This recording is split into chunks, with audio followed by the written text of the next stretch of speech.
ya baba ni msingi ulio imara. Msingi mara nyingi unakuwa na taarifa sahihi na taarifa zenye maelekezo.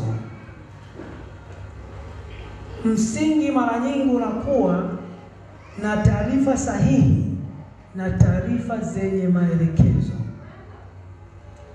Ndio maana baba yoyote ambaye anamjua Mungu huwa anafanya kila kitu kwa maelekezo. Ukifanya kwa maelekezo, maelekezo ni njia sahihi ya kile kitu unachokifanya.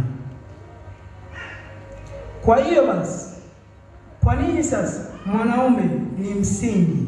Kwa sababu kila kitu anachokijua anakijua kwa kina na kwa maarifa na kwa fikra sahihi.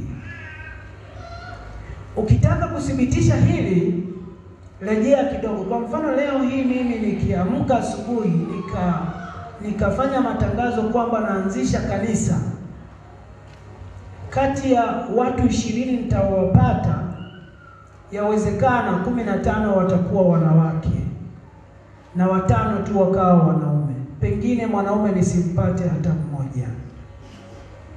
Wanawake kwa sababu sio msingi huwa wanashawishika. Mwanaume hata siku moja hawezi kushawishika. Ukiona mwanaume ameingia kwenye ushawishi na ameshawishika, sio mwanaume sahihi. Kwa hiyo mwanaume ni msingi kwa sababu huwezi kumbomoa, huwezi kumshawishi mwanaume, huwezi kumpoteza. Huwa anajua lengo na dira. Kwa hiyo ni mtu sahihi.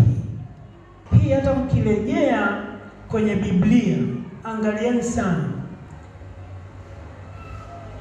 Wengi waliweza kuwa msingi, lakini matokeo yake walikuja kuharibiwa na nguvu za ushawishi za wanawake. Kwa hiyo mwanamke ule ushawishi wake una faida kwa namna ya kuishi na mwanaume.